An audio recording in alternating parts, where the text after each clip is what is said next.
Okay, to begin this project, all of your standard supplies are here. Today we're going to go with the Big Twist Gentle, which is a size 5 yarn.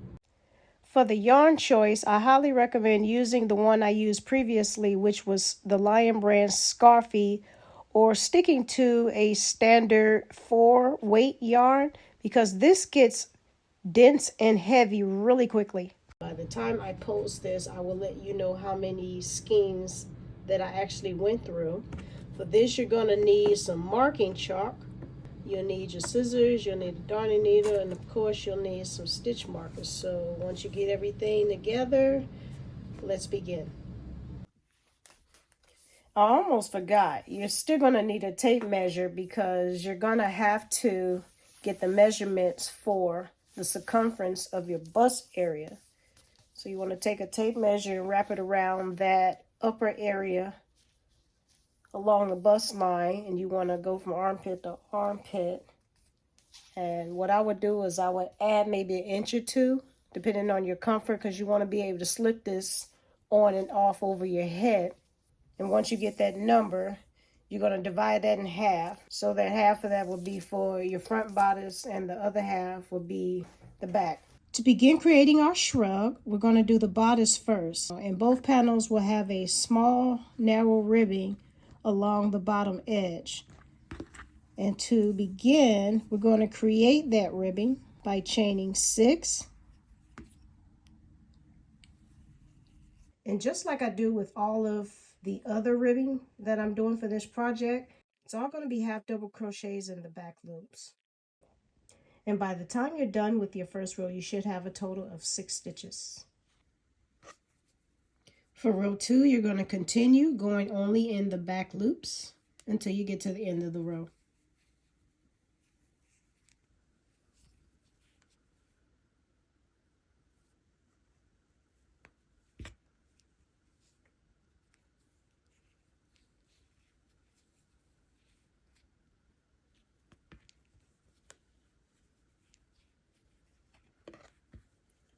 And that's row 2. You'll continue on from here working the length of the front part of your bodice, and then you'll repeat this step to create the back part. Okay, so once you have your ribbing, you're going to go along the top edge with half double crochets, and just like I do for my ribbing, I go into the lowered rows and create 2 stitches. I go into the raised row and I put 1 stitch. Row 2 is where we start our double crochet stitches. I have 60 stitches. Since I want this shrug to hit just above my bust area, I'm only going to do a total of 13 rows for the front and back pieces. But I'm going to only do 11 rows for both pieces, and then I'm going to come back and show you how I build the rows for the front neckline and then the back neckline. So now that I have both the front and back panel, I'll show you what I did. For the front panel, I created 11 rows, and then for the back, I created 12 rows, and here's why I did that. I'm going to have a total of 13 rows for both panels, but for the front, I'm going to need more rows to create a deeper neckline. And the neckline is going to be created where I've inserted my stitch markers. Now, since I have 60 stitches, I just divided my length by 3. That way I have my shoulders and then I have enough for the neck area.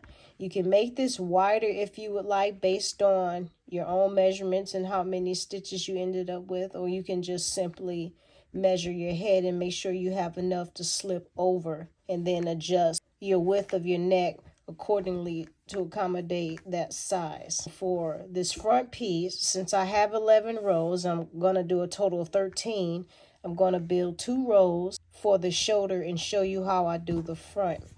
So for the back piece, just as I did the front, I've divided it by 3. I've marked where I'm going to have my neckline. And since I already have 12 rows, I'm only going to build 1 more row to get my 13. For the back piece, you don't need as deep of a dip as you do for the front. To begin building rows for our shoulders and neckline, you want to identify the front, which again, anytime for me the tail is at the lower left side, then this is going to be your front. And because on row 11 I finished over here, I know that this is a point where I need to turn my work. And what I'm going to do is I'm going to build all of the rest of this side of the shoulder, and then I'm going to have to cut off and then go to this side. And because I started here, when I go to build this side, I'm going to have to start here, and then I'll go to the end, and then I'll build up to build that side of the shoulder. So we're going to proceed with doing our double crochets.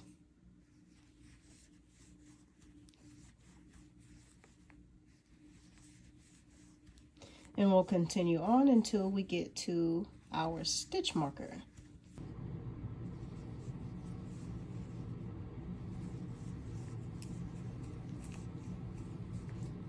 As we're approaching our stitch marker, you notice that I have 2 left. So to create a neckline that you want to kind of slope, we're going to go into that second to last stitch, and then we'll go into that next stitch. We'll move our stitch marker.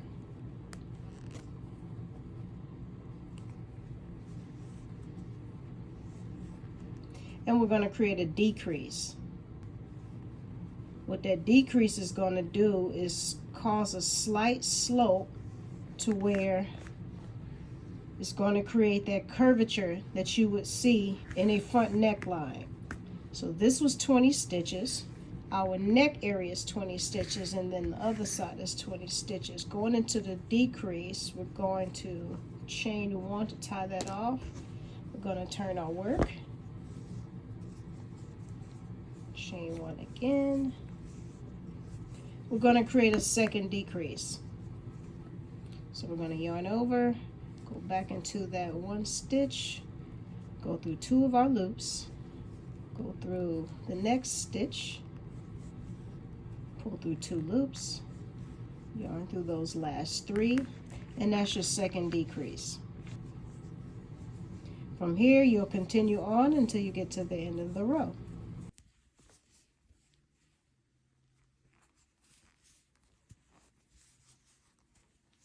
And that's the end of the row. There should be a total of 13 rows. So we have 1, 2, 3, 4, 5, 6, 7, 8, 9, 10, 11, 12, and 13. Once I know I have my 13 rows, I'm going to go ahead, snip that off,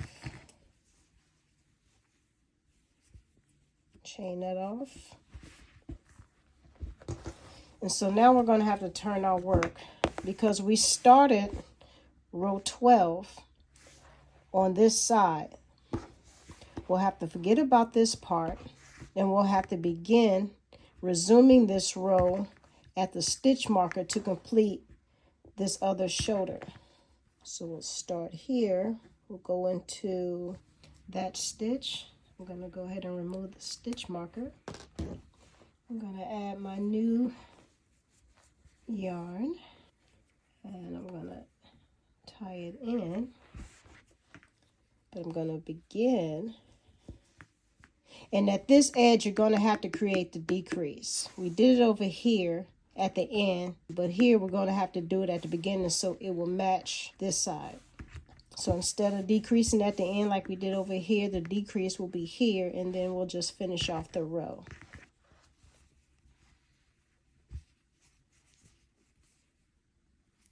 And now that we're at the end of the row, we'll chain off, chain again, and turn our work.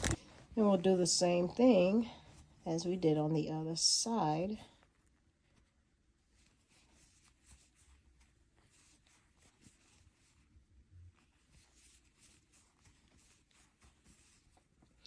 Okay, so we're at our last 2 stitches again, so we'll need to do that second decrease.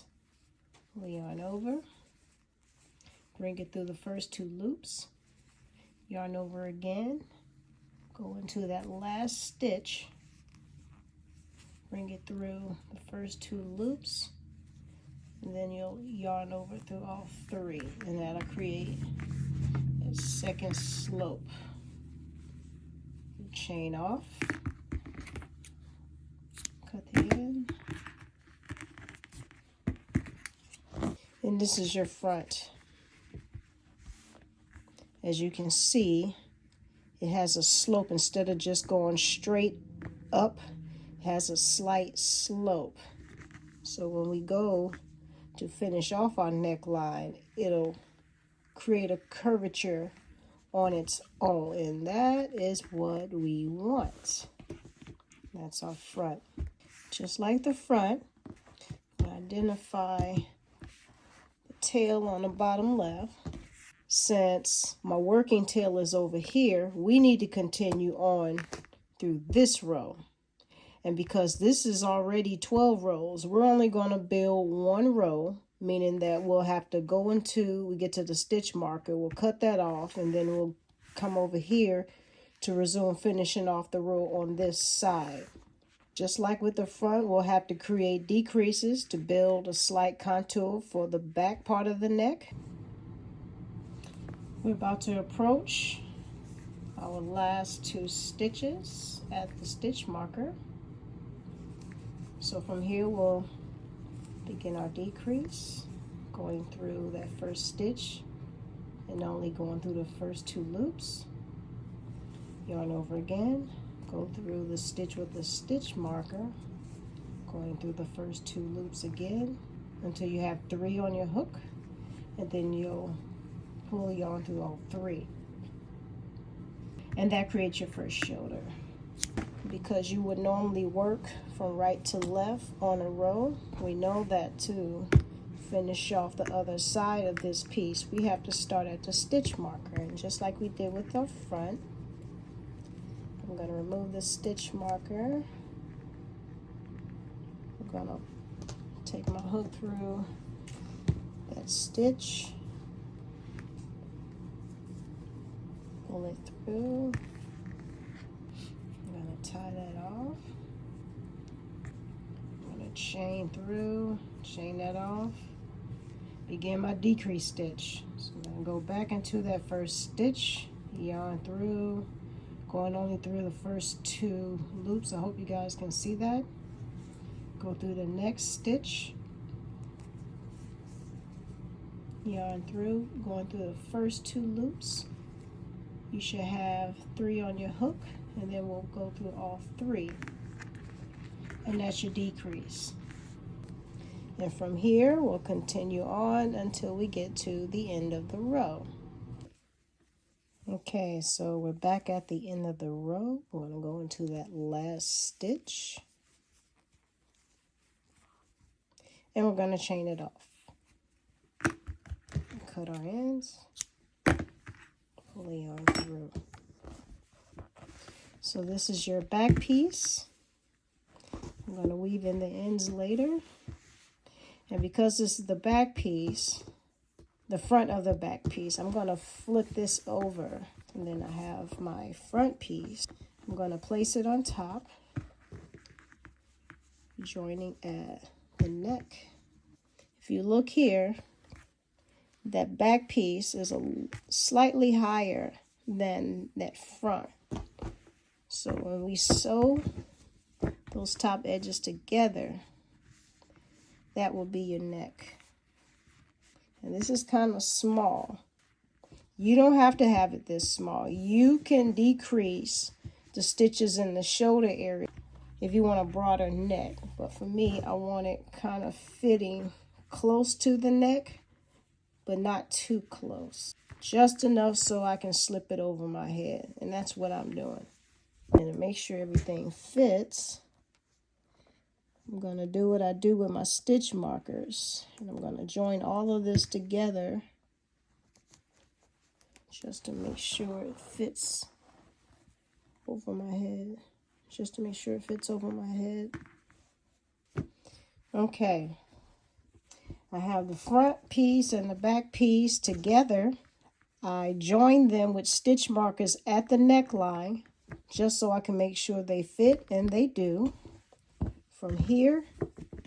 You'll slip stitch from this edge to here on each side, and then we'll add the sleeves. In order to create the sleeve, the first thing we need to do is create the cuff. So in order to create the cuff, we're going to make a slip knot, and we're going to chain 14.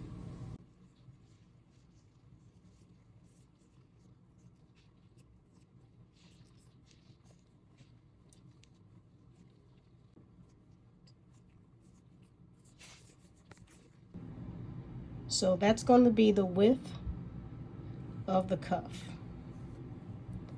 We're going to begin the row 1 by half double crochet stitches going into that first chain.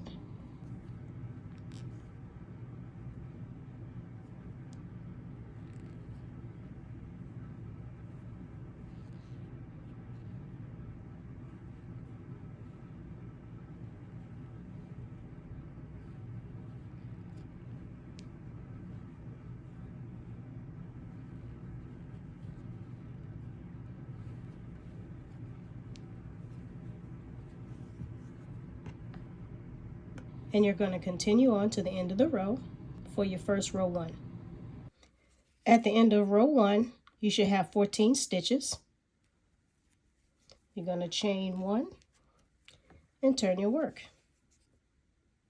Now for row 2, we're going to repeat creating half double crochet stitches along the end of the row, but we're going to go into the back loops only. We're only going to go into the left side of those V's to create our back loop half double crochet stitches like so.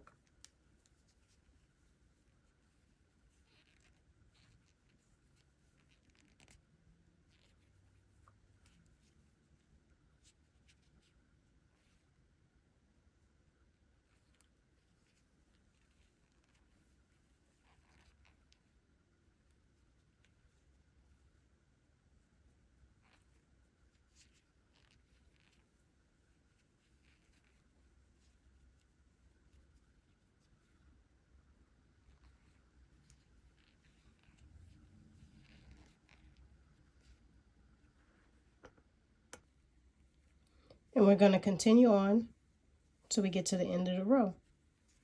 So once you complete row 2, you'll create enough rows until you have enough to wrap around your wrist. And because this is going to be a more fashionable piece, I want the cuff more fitted. So I'm going to do a total of 18 rows. And once I complete that, I'll tell you what to do next.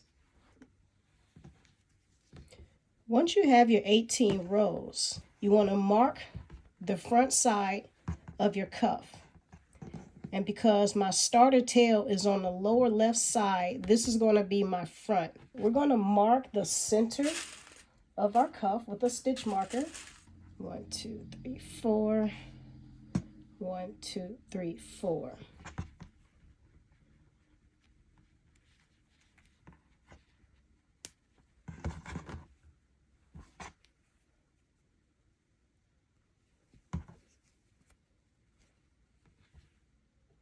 There's your center. So along the top edge, we're going to begin creating row 1 of the sleeve part by creating half double crochet stitches in each row. Now, just as I did with the arm warmers, I'm going to create 2 stitches inside of the lowered rows. I'm going to create 1 stitch inside the raised rows to continue on until I get to the end of this top edge. So to begin row 2, which is where we'll start our double crochet stitches, so you're going to put 2 increases on each end. You're going to chain 1. You should have 2 chains. You're going to yarn over and go into that first stitch.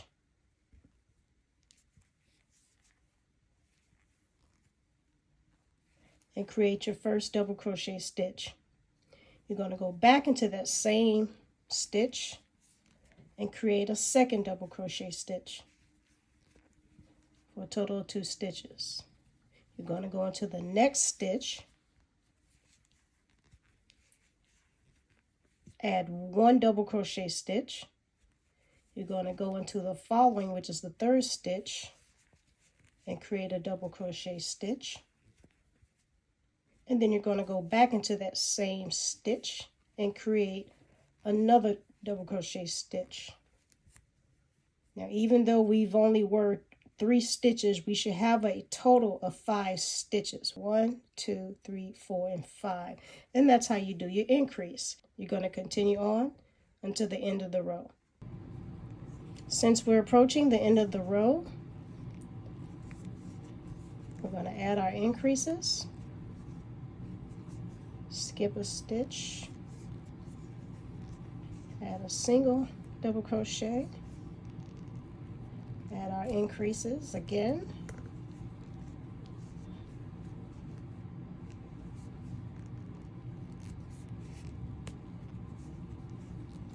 Finishing off this row with a single double crochet stitch in that last stitch or chain.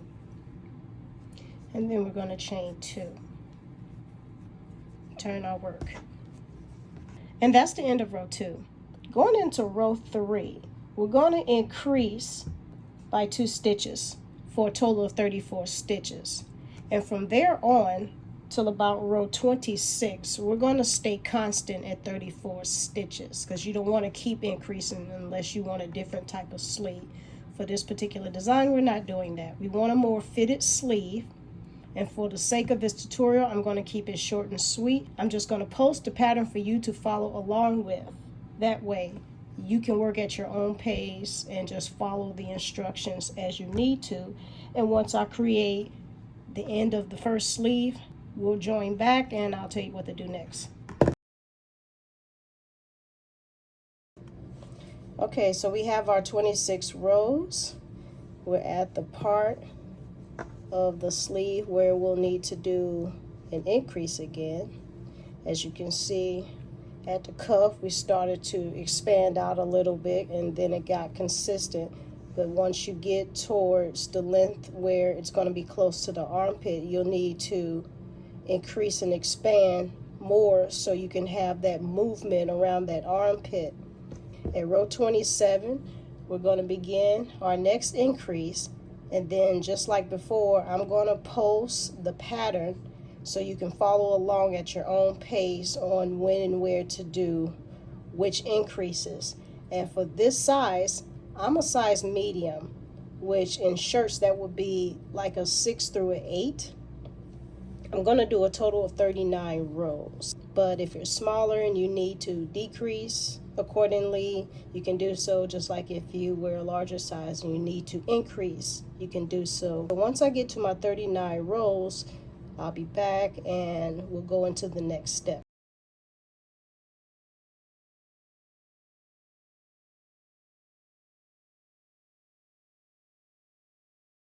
So now that we have our completed bodice and we have both of our completed sleeves, we're going to need to join these at each side. Once you match up the center of the sleeve to the bodice at the center seam, you want to make sure that your sleeve falls right into this area between both edges with the ribbing. You'll slip stitch along this edge on both sides, and I'll tell you what to do after that.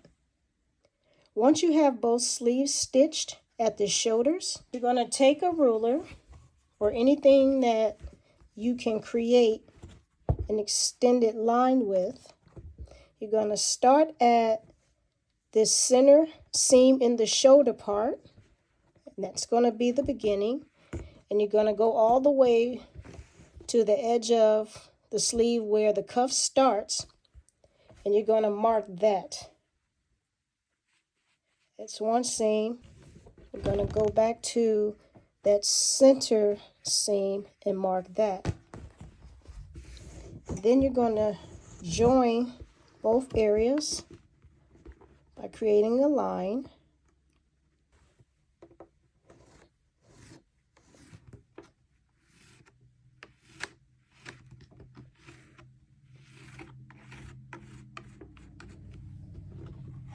Like so. You'll do this for both sleeves. So once you have both sleeves marked, you're going to do now what is called surface crochet stitching. You'll create a series of loops from this marked line all across the shoulder and then to the very edge. To begin that surface crochet stitch, you're going to take your hook and drive it into that very edge of that center marked seam. Flip it over the back, pull that first yarn. Once you get it through, holding it from that end and bringing up your first loop, you're going to go into the space above that, bring up your next loop, and bring it through. So now you're going to flip back over on the other side. You want to tie this off. I'm not going to cut it. I'm actually going to weave this tail this way so the end of it will fall into that last seam and I can sew all that in once I get finished. So I'm going to tie that. And from here, I'm going to go back, begin building that chain all the way to that neck edge. You want to keep these stitches loose, but not too loose, so you don't lose the stretch of your sleeve. And it's okay if the stitches are uneven. It's okay if it's not a perfectly straight line, but you definitely want to keep your stitches as close to that marked line as possible, because that's where the top edge of our shoulder is and our arm.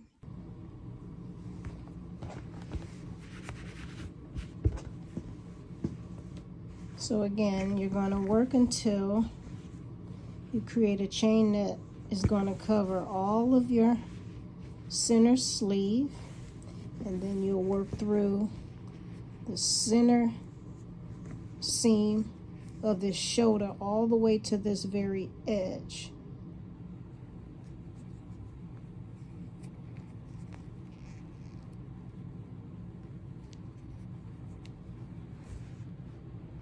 And once you get to the neck edge, you'll cut the yarn from the back. You weave in the ends.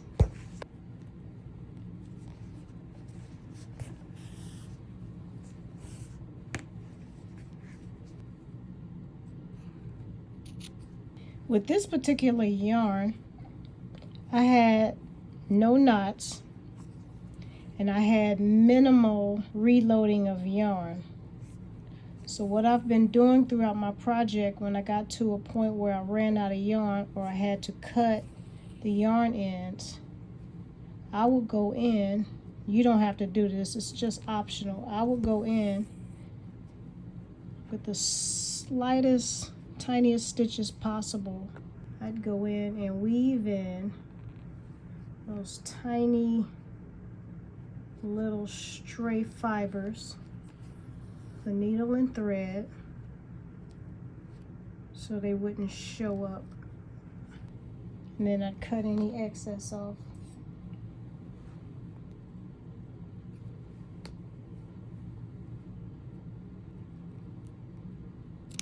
That way, through wear and tear, you wouldn't see any random fibers or threads sticking out from the completed garment. Sometimes when you wear it over a period of time, some of those ends can work themselves loose and they'll stick out. Flip it back over to the front.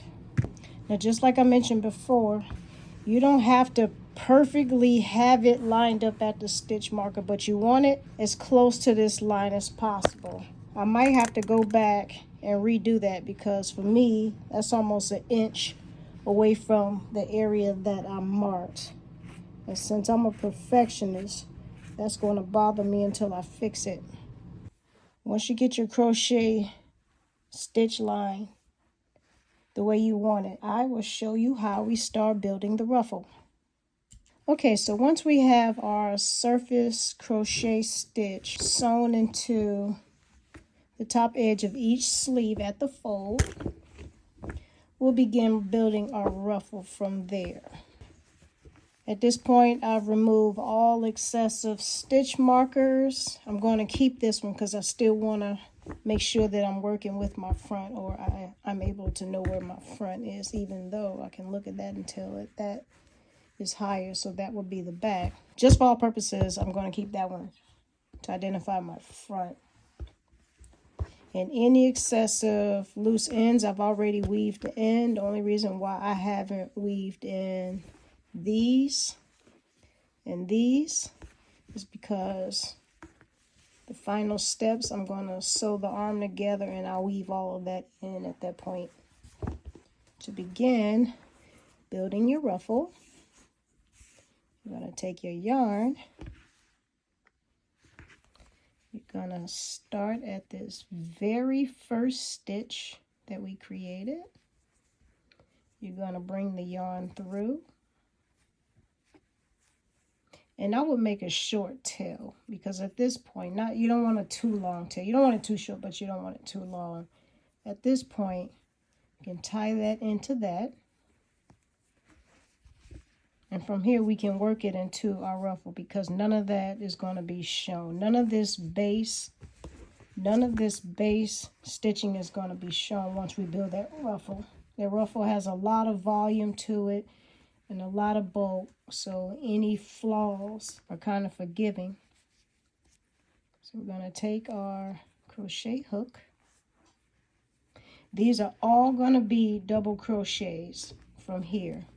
We're going to build that first row from our surface chain, going into that first stitch, creating our first double crochet. In the event where it starts feeling like it's pulling or it's too tight, you want to add an increase.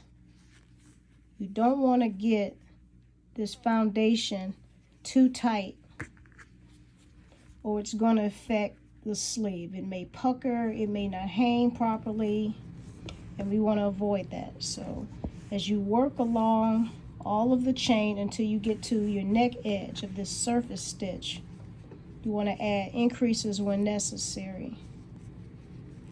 So working into each chain of our surface, we'll add a double crochet.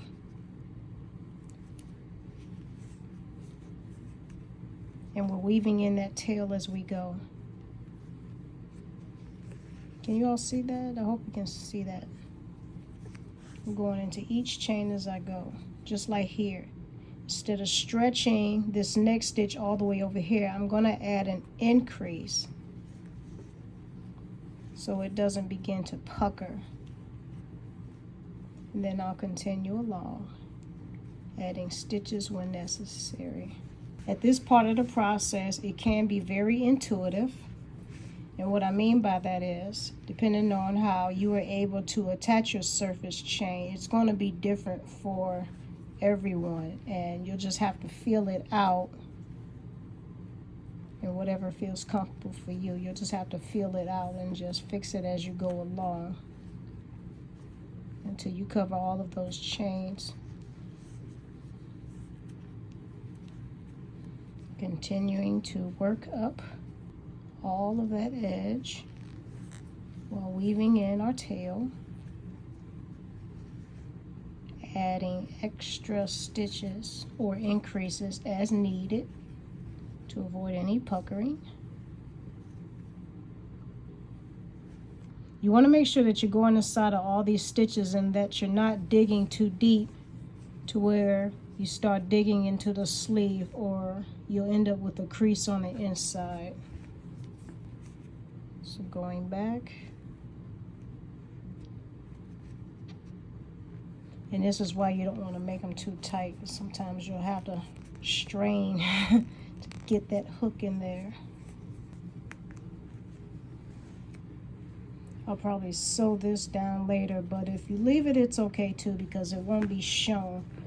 Once the ruffle is created, you won't see that at all, because all that volume will hide that. You're going to continue working all up along the sleeve until you build that foundation. Okay, so I have already completed adding the foundation row, which is row 1, to both sleeves. And just so you'll know, I started this row with 2 separate yarn balls, just so I can avoid having to join ends of new yarn strands as much as possible. Now, when creating this ruffle, it's going to take a lot of yarn. If I remember correctly, I believe it took almost a skein and a half to do each ruffle on each sleeve, but I could be wrong. I'll post again exactly how many skeins I ultimately end up using to complete this. So going into the second row where we'll begin our ruffle, I've already began my chain 2. Now from row 2 on out, you're going to increase inside of every stitch, and you may even add more depending on how roughly you want this to get. I did a total of 6 rows for the ruffle, so every row from here on out, row 2 all the way to row 6, with each new row you're going to add increases inside of every single stitch. So every stitch, 2 double crochet chain stitches will go inside that stitch, and the more rows you build, the more rufflier it will get. So starting with row 2, we're going to go into that first stitch, create my first double crochet stitch. I'm going to go back into that same stitch to create an increase. Go into the next stitch, my first double crochet stitch. I'm going to go back into that same stitch to increase. Same thing for our third and next stitch. I'm going to go into that stitch with my first double crochet. Then I'm going to go back into the same stitch for the increase. And I will continue this all the way until I get to the end of the row. I would suggest when you're at any end, when you're at either end of the row, add as many increases inside that as you can to really get that curliness going on. You'll see what I mean and why that's a good look towards the end of the project. So what I'm going to do here is I'm going to continue working this row 2 by adding double crochet increases inside of every single stitch until I get to the end of the row. And I'm going to go ahead and work up my first 6 rows for this sleeve, and then once I'm done, I'll show you where we're going next. So just to give you an idea of how the ruffle progresses, I wanted to show you that this is row 1, which is your foundation row, and this is the ruffle after 2 rows. This is what the ruffle looks like after 3 rows. Now here we have row 4, and this ruffle is really starting to build up. 1, 2, 3, 4, but it's still not where I want it to be. It's getting pretty full, but it's still not quite where I want it to be. And I wanted to show you too. This was that original surface stitch that I created that wasn't quite center. But now that the ruffle is building up, you can't see it. You can't even see it on the other side. And I have 2 more rows to go, and once I add those, it will practically be invisible. And in some of these areas, I'm going to tack it down, so that'll help conceal that as well. And this is what I was talking about when you keep adding increases to the end. Eventually you'll have a tail that's going to curve around like that, and you'll be able to tack that however you like. You can kind of sculpt it and shape it however you want, and then just tack it down once you find something that's appealing to you. But that's row 4. We have 2 more rows to go. Okay, and so this is 5 rows of ruffle. It's getting really thick and full and pretty now, and you can move it around and do different things with it. I think it's filling in really nicely. It's taking up a lot of yarn, and we still have 1 more row to go. Okay guys, real quick, I actually started doing the 6th row, and I got halfway through it and it got really big.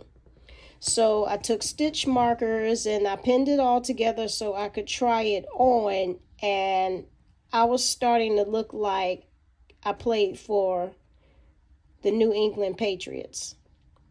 So I had to take that 6th row out, and this is just 5. Apparently with this yarn, this is a size 5 yarn, just like the Scarfy yarn that I used to make the pink and black set with. This is more dense and it is bigger. So if you decide to use this very same yarn, you don't have to do 6 rows. And I'm just learning that you don't have to do 6 rows of ruffles. It's okay to just do 5. I chose this yarn because I really liked the definition, the stitch definition that it gave. And I really liked it so much that I wanted one for my personal wardrobe. And I'm also going to do this in black. I haven't decided what yarn I'm going to use yet. I'll probably do this in just a regular number 4, like maybe a shiny yarn. This is the same yarn that I used to make the Flower Bomb sweater with the roses on the sleeve. And this is a number 4. It's kind of on the thin side, but it's a number 4. I'll probably use this to do the black. And then I'll tell you how many I ended up using for that. But as of now, I used up to maybe 12 of these smaller skeins of this. Yeah, maybe 12 of these smaller skeins to do the top. So what I'm going to do now, since I have 5 rows of ruffles and it's pretty heavy now, I'm going to stop here. At this point, you can go ahead and stitch up the seams of the sides and the sleeves. And once that's done, we'll finish off the neckline. Okay, so now that we're at the neck, you have a choice to either start the neck edging in the very back center or on the side. Personally, I like the side because I don't really want any seams showing. So to begin, I'm going to go into one of these stitches. It's going to be a little weird up in here because that's stitched together, but if you can get in there, that's good too. Let me see if I can try. Yep, no problem. So I'm going to start my tail there.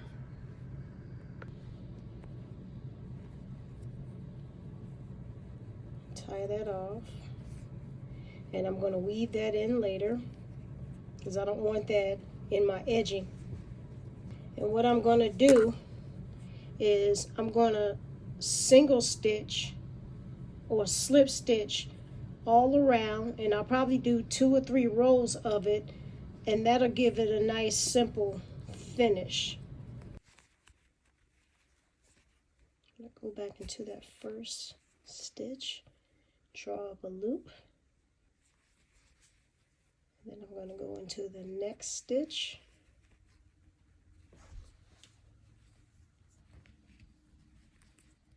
And from here, you're going to go into each loop. You're going to slip inside each loop, just like I'm doing. And a very important note about this, do not pull on your stitches at all. It's extremely important that you keep this as loose as possible, because any pulling, you'll draw that neck together, and if that neck gets too tight, you will not be able to slip it back over your head. You're just lightly going into each stitch, go all around the neckline until you get to the other side, and that'll be your first row.